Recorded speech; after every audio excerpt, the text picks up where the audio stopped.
This is Dr. Lob-EZ. Hi. All right. Let's talk about, what do you want to talk about? Chapter 13.2. Okay, welcome. What we're going to do today is we're going to not do the PowerPoint because, quite frankly, the amount of time that it takes me to get that PowerPoint ready is ridiculous. And with all the belly aching that there goes on by the times that I put these PowerPoints online, these videos online, it ain't worth it. All right, so I want to be more useful. So what better way to be of service to my beautiful babies than to put the study guide up there and go through. Well, maybe Lob-EZ's going to write the answers down for us. Nope, not yet. Not yet, little babies. Not going to do it. You got to do something for yourself. All right. But anyway, the topics here, revolutions of 1830, 1848. We got a little Italian unification, followed by German unification. We got to talk a little bit about something called Realpolitik. All right, so we'll be talking about Cavour and Bismarck, and then we're going to talk about oh baby, you got what I need, but you say he's just a friend. You say he's just a friend. Oh baby, you. Nope, the different Bismarck. Otto von Bismarck. And then we'll talk about Napoleon, the Trace, because all those guys are what you call Realpolitik, okay? Cavour and Bismarck Bismarcky for sure, and maybe a little bit with Napoleon. All right. So anyway, national liberation of Greece. That was the topic 2. That was the first one. We'll start there. It says, why did he initially support? They shouldn't have, because it was a nationalist or it was an independence movement, which was a revolution, uprising. So according to Congress of Vienna, Concert of Europe rules, it would upset the status quo. So they had a reason to go down there and put that down, but they didn't, and that is there's multiple reasons as to why they did not. They showed favoritism towards the Greeks because the Greeks are the Greeks. The Greeks are pretty awesome.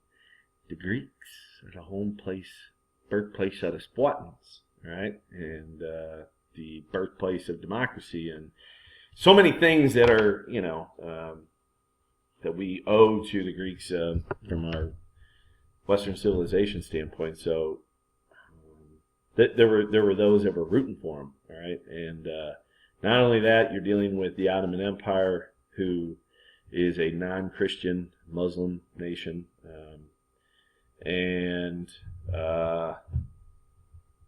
the Greeks are Christian, although Greek Orthodox, but still Christian nonetheless.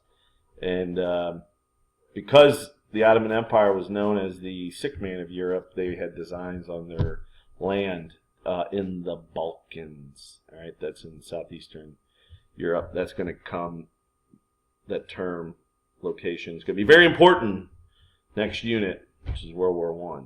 All right, but for those reasons, they chose to ignore their duty of, he said duty, their responsibility to intervene, and they didn't. Okay, pretty soon they're not going to be able to. Revolutions of 1830.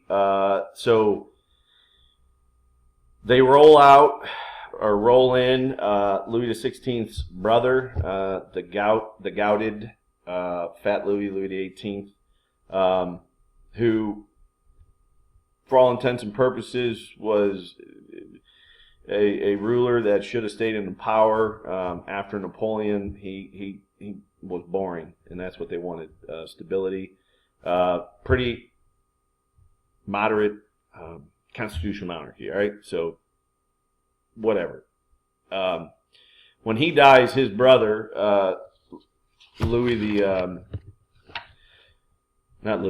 Charles the X, that's Malcolm's cousin, becomes the president. No, not the president.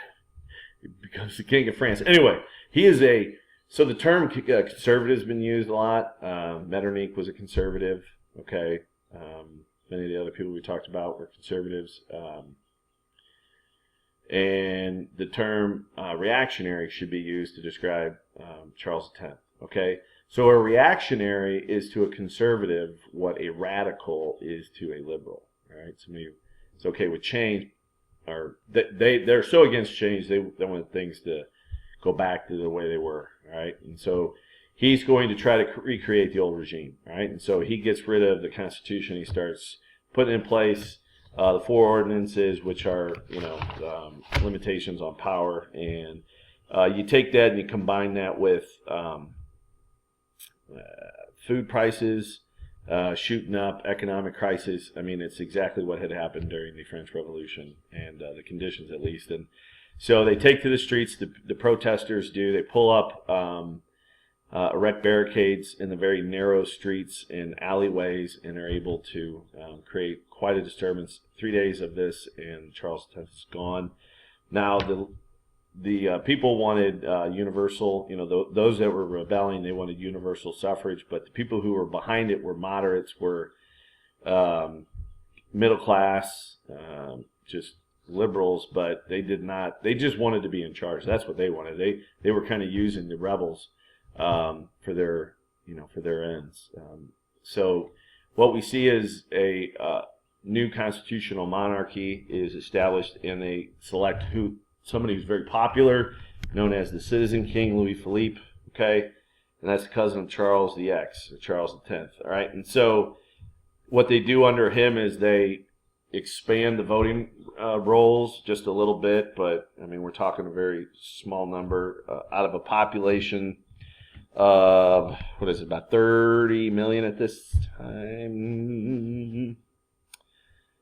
We got 170,000 people voting, right? That's very limited. But it's enough to keep them happy, and so that pretty much causes the steam of the Revolution of 1830 in France to go away. The successful part of it is what happens next door in Belgium, right?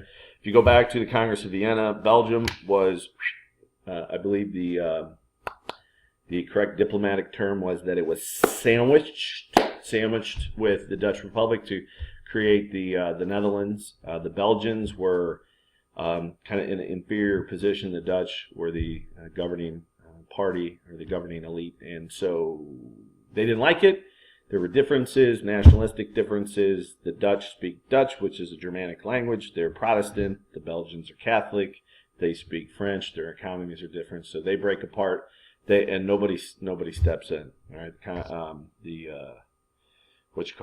Concert of Europe does nothing. Okay, so those are the two big movements that are taking place. So in Italy, there is a movement to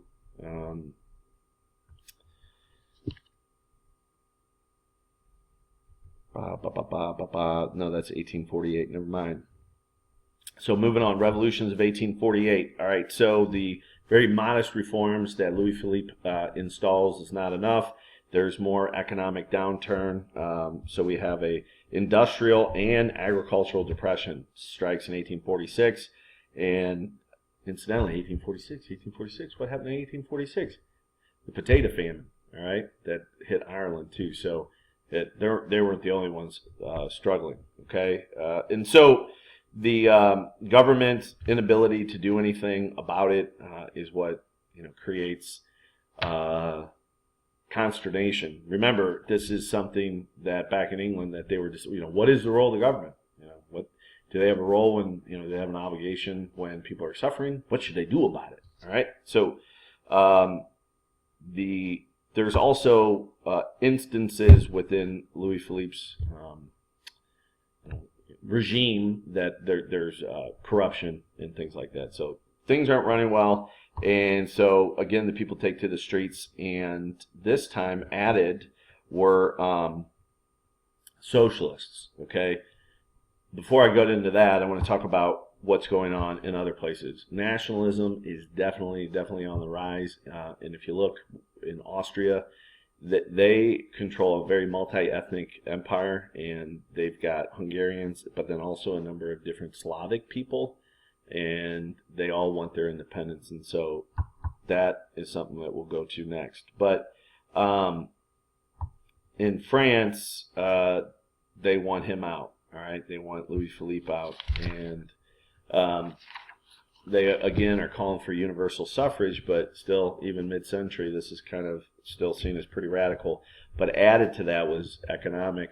So people are looking for political equality, which is fine, but they were also looking for economic equality. So they were looking for socialism. So socialism was seen as extremely radical and very troublesome to the middle class who was behind the revolution, and also troublesome to the landowners, people who own property like farmers. And so many modest farmers were against this, this protest movement. Before that, we want to talk about, or while that's going on, the Paris workshops. So the government institutes a relief program designed to give people jobs. All right. So public works projects, and they set up factories all across Paris and in other places too.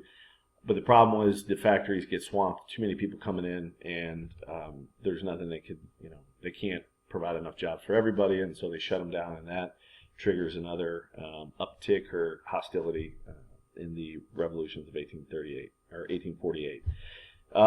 Okay, so as I said, the socialists are looking for, economic equality, but the middle class and the peasants were very fearful of these socialists and what that kind of portended and what would come after this. And, this is right at the same time that Karl Marx is calling for worldwide revolution and the workers of the world uniting. And so, to them, this is dangerous stuff, all right? And so it's the people. There's a tremendous backlash against that, and so they come in and they kill tens of thousands of these protesters that are located in Paris. Okay.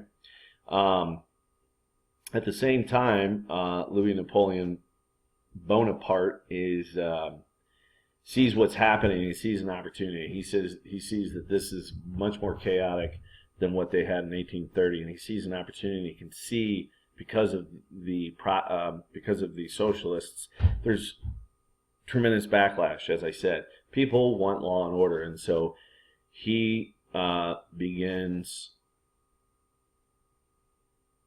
like running for office, campaigning to be their next president, to be their next leader, and that he would, bring law and order and security and peace and stability to the country. But he's also talking about, reforms that are inviting to the people's ears, not radical reforms, but reforms. And so that is enough to have kind of a broad appeal to the middle class, to the peasants, to the working class, etc.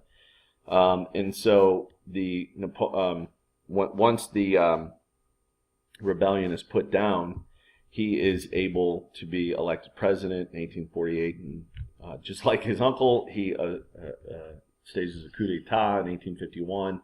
He gains legitimacy by being able to have a plebiscite. All right, so I haven't moved this in a while, so I thought that would be a good idea. All right, there he is, Louis Napoleon Bonaparte, otherwise known as Napoleon III. Okay. Let's see. So national unity, social progress, that is something that is interesting to the people. He talks about expanding voting rights. So that is something, and that he is going to bring about jobs. All right, and so much that drives this stuff is economics, and so you're going to have a president who's active, a leader who's willing to do things, take steps to improve the economic situation. So that's what the people wanted. So when he seized power and became emperor in 1851, the coup d'état, the plebiscite comes back. 97% of the people agree to make him hereditary emperor. Okay, so pretty awesome. For him at least. Okay, let's go to what was happening in Austria with all the different races or the different ethnic groups. Metternich tries using the Carlsbad decrees, those repressive laws meant to silence people and censor people, especially in the university level. Fails, and he is chased out. Okay, so he says, his quote that's attributable to him, that when France sneezes, all of Europe catches a cold, and indeed they did, because he is ousted. He is forced to abdicate and flee in disguise. All right. So Louis or Napoleon the Third, the policies of his reign. Okay, political policies. He grants universal suffrage. Okay. He grants, now you could put this at economic or political, because he allows the working class the right to form unions and to go on strike. So it's sort of both. I mean, they could have passed laws against that, but he allowed it. So I would allow that to be in either political or economic box. And although he did grant the universal suffrage, it's still very insulated, the government, so it's not as if people truly have the actual right to make big decisions vis-a-vis the government, political decisions. All right, so that is something that is very cynical. He offers it, but he doesn't really mean it. He finds a way to prevent people from having too much influence when it comes to the government, which I can understand, because this is, again, a radical notion, a new idea. All right. Let's see. What else did he? Oh, yeah. Economically, major public works projects, building roads, railroads, canals, bridges, etc., to try to get the economy going. There are no more tariffs internally inside of France, and so industrialization begins to come. That helps fill the coffers, the taxes, or they're able to provide governmental services, and so things tend to go very well for him. Okay, let's see. He has problems with the legislative body because they, are not necessarily going to go hand in hand with what he says. So he tries to get people who are friendly to his regime to run for office so that he can get them elected.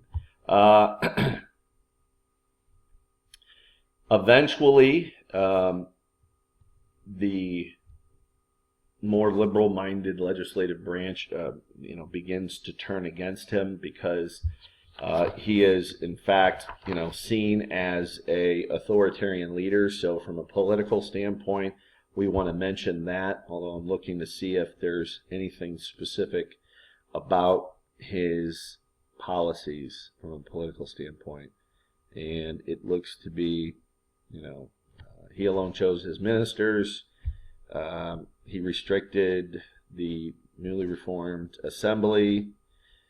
Let's see, male suffrage. He did grant. They enticed notable people to run for office. Okay, so that is essentially the things that we want to look at with his domestic policies. Diplomatic would be his foreign policies.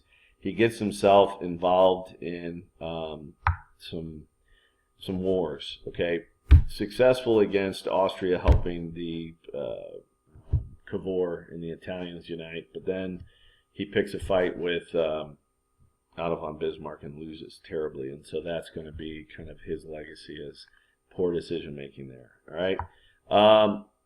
We know that Giuseppe Mazzini was the initial nationalist who wanted to unite Italy But he failed, and primarily the reason why he failed is because the Concert of Europe prevented it from taking place.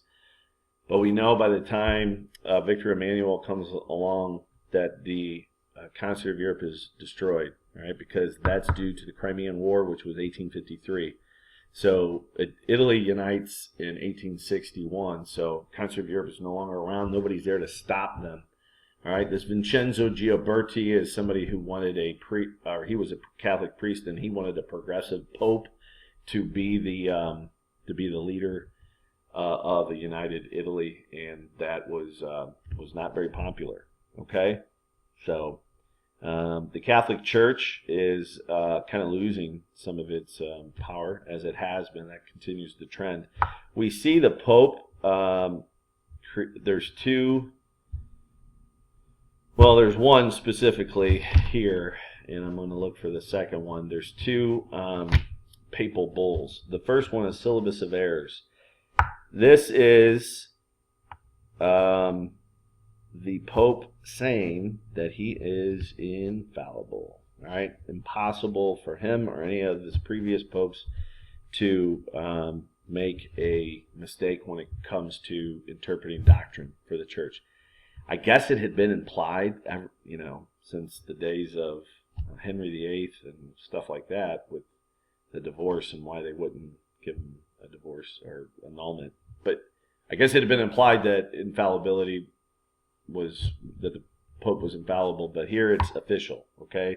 So the Syllabus of Errors. There's another, I think it may be in the third section of notes. There's another papal bull. So anyway, we'll skip that.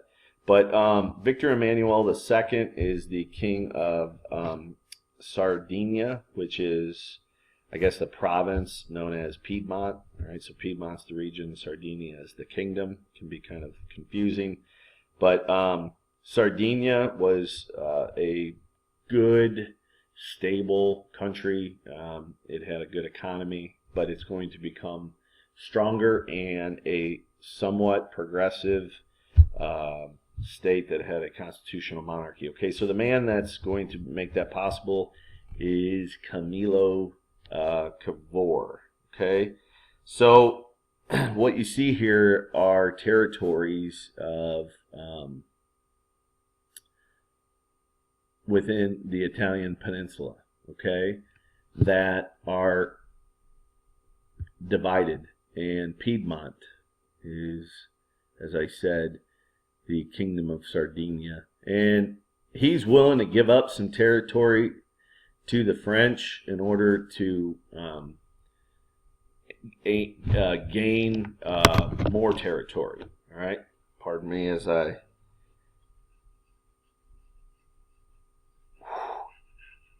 One of the things happen when you get older, you lose flexibility, man. I used to be able to, it's like I thought I was double jointed. My shoulders, I can't scratch my own back. It's terrible.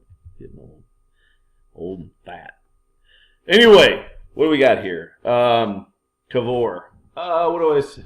Yeah, going back to what I said earlier regarding Realpolitik.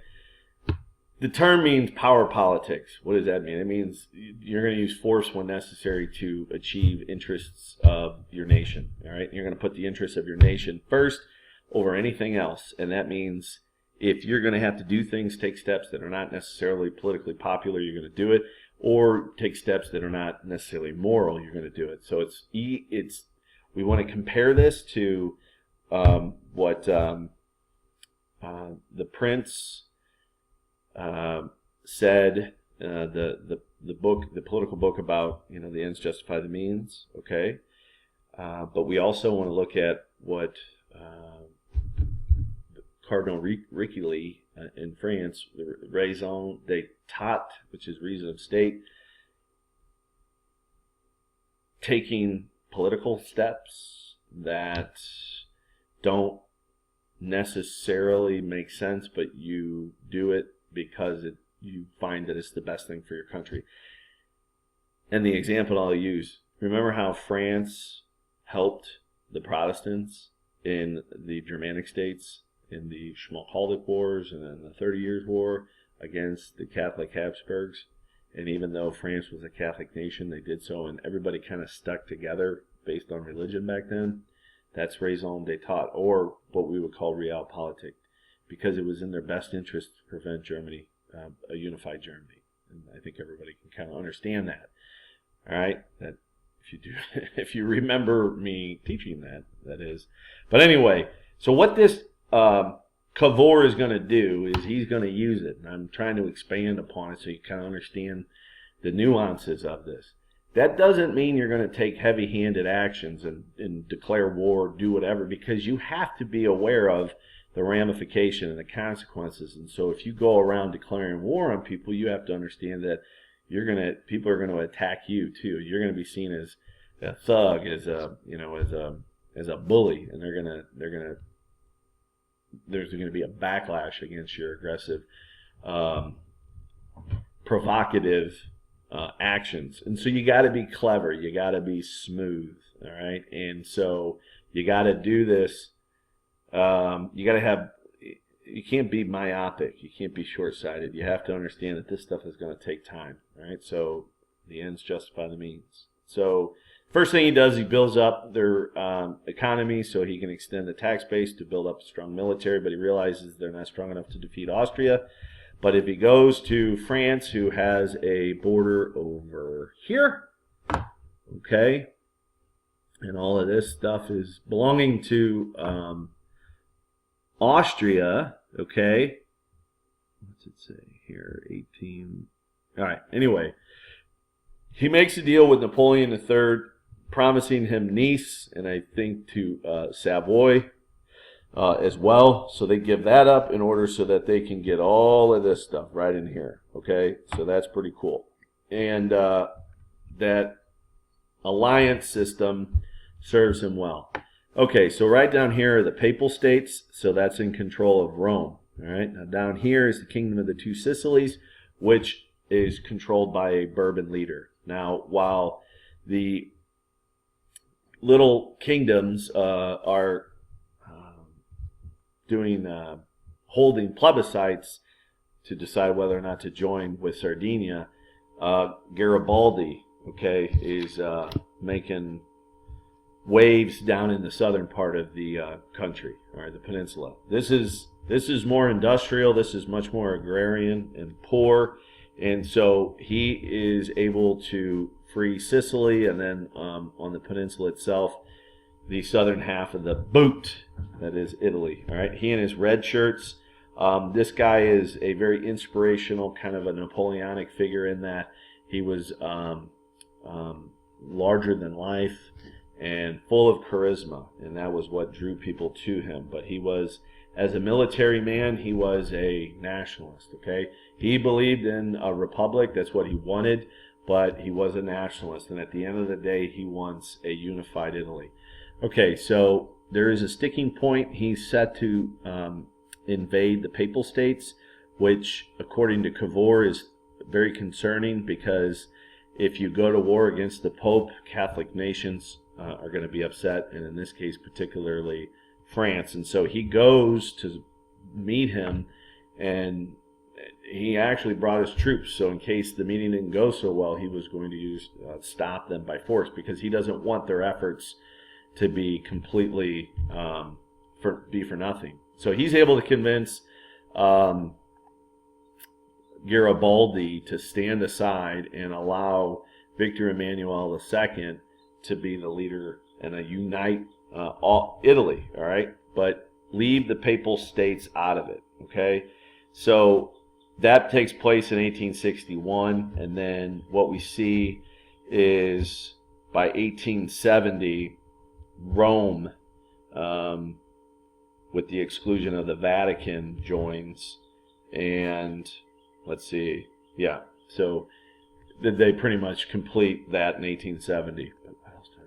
Oh, one of the moves that he makes, all right, he does not declare war on Austria, partly because Napoleon said he wouldn't help him unless Austria declared war on them.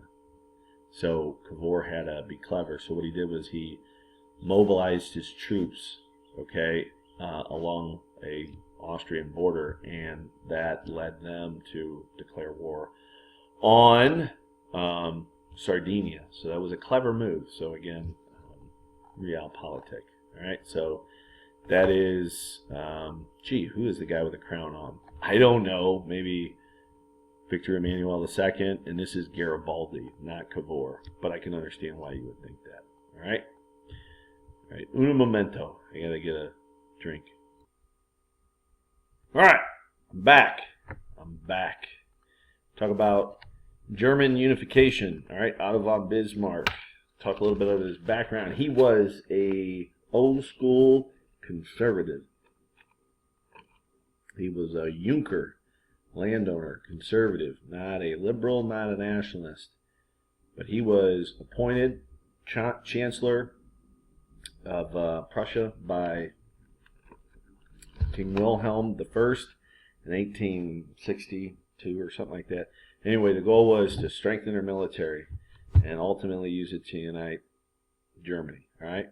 Now, he goes about collecting taxes, or that's how he's going to build up the military. But he finds that the liberal-minded Reichstag, or the legislature, Reichstag in Prussia, was unwilling to grant new laws or passage of new laws to build a new, for the purpose of strengthening the military, because they believed that that would strengthen the monarchy.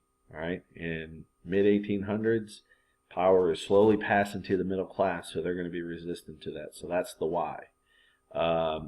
Bismarck was a very clever, effective statesman, and so he was able to convince both the bureaucracy and the military to support his efforts to collect taxes. It succeeded to doing that, but it was felt in the elections. People were complaining that he was doing things that were unconstitutional or illegal, but it didn't stop him.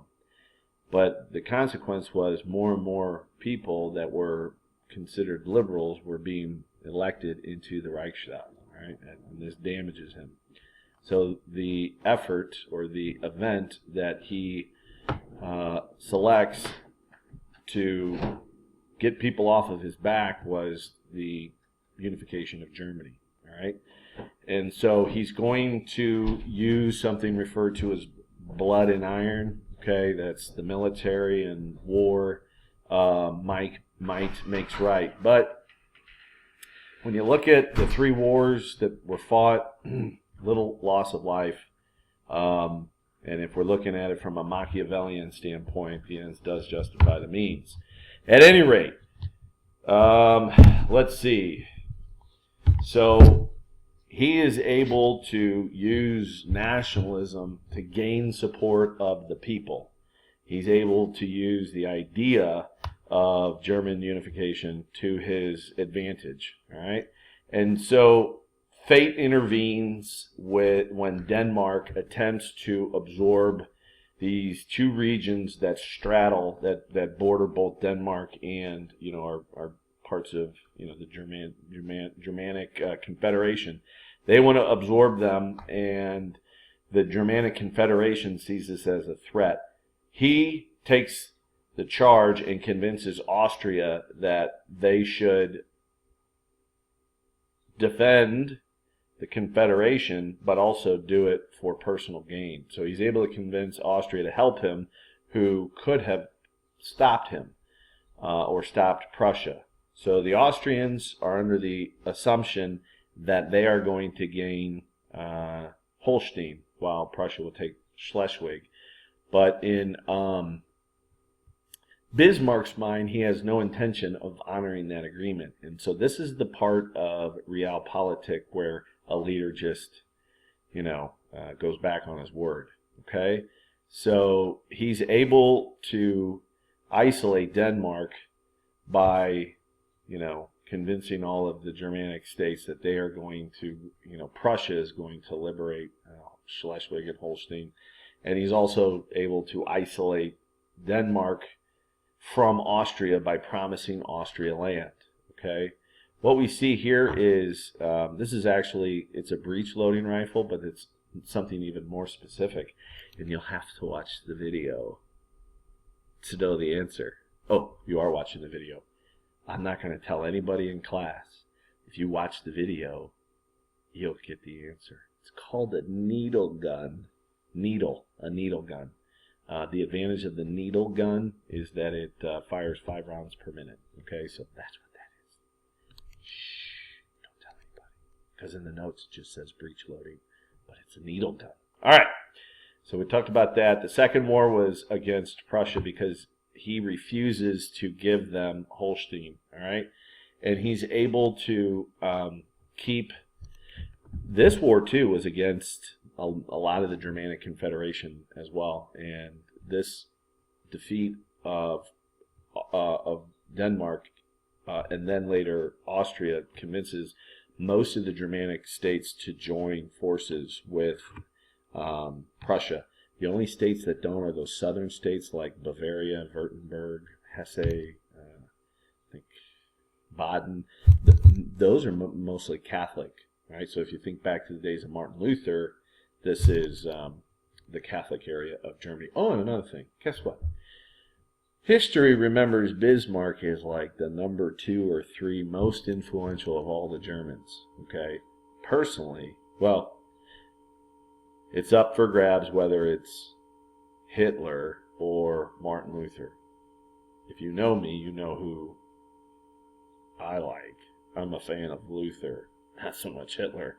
So I would rank, I don't even consider Hitler even a part of, I don't consider him just at all. But anyway, so it's Luther and then Bismarck. So Bismarck he's a very important figure. Anyway, so he's able to defeat the Prussians, even though and he gets them to declare war. That's the other tactic. You get your enemies to attack you so that you don't look like a bully to everybody else. All right, so with the Franco-Prussian War, he's able to anger Napoleon III because he refuses to give him the land that he promised him. All right, so the territory that was promised France for staying out of the Austro-Prussian War is not delivered. But there's something else. It's called the Ems Dispatch. This is not in the notes, but it's part of the answer, okay, of why France declares war on Prussia. It is a formal diplomatic letter, EMS, Ems Dispatch. It's a diplomatic letter sent between Napoleon III and the Prussian King Wilhelm I, and it's a complaint about a secession of the Spanish crown of a Hohenzollern, which is the royal family of Prussia, and Napoleon III, is against it. Disagrees with it because he's afraid that will strengthen his enemies on both borders. Okay, and so what ends up happening is Otto von Bismarck intercepts said dispatch, and he doctors the letter to make it seem as if Wilhelm has insulted Napoleon III, and with that, Napoleon III declares war on Prussia. Okay, but things go very, very poorly. The French are humiliated. Napoleon himself is captured at the Battle of Sedan, and the capital is surrounded, and all kinds of hell breaks loose when that happens. There's tremendous suffering in Paris when the city is, and it takes several months for them to give in. But when they are ultimately defeated in January 1871, they surrendered. France accepts Bismarck's harsh peace terms, which includes war reparations of 5 billion francs and the loss of Alsace and Lorraine. So when we look at blood and iron, if the question was what territories did Prussia gain through blood and iron, it's Holstein and Schleswig and Alsace and Lorraine. Those other territories, they did a plebiscite and they just joined. All right, but yeah, the German Kaiser, the Emperor Kaiser Wilhelm I, is coronated in the Hall of Mirrors inside the Palace of Versailles. And that is not on accident. That is a major, major insult. All right, that pretty much brings things to an end. What we see, if you go back to the unification of Italy, when, wait a minute, no, not the unification of Italy. The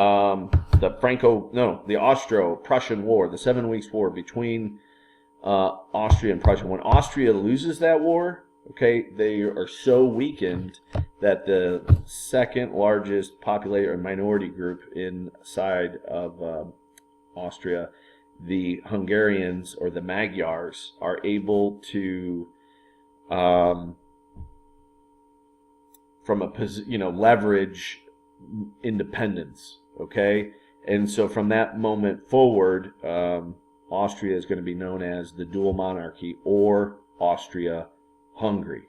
Okay, they have their own constitution, their own parliament, but one ruler. All right, Francis Joseph is the emperor of Austria, and then the king of Hungary. So it's a very unique setup. All right, but like the Habsburgs, the Ottoman are losing control of the Balkans due to nationalism. All of these areas, there's a lot of different ethnic groups, and so Austria's got ethnic minorities that are fighting, for their self-determination because of nationalism, and the same doggone things happening down in the Ottoman Empire. So what we see with Greece gaining their independence, it's only going to snowball from there, right? And that's the reason why the Ottoman Empire is known as the sick man of Europe. All right, kids, that's it. Oh, wow, only 42 minutes. Sweet.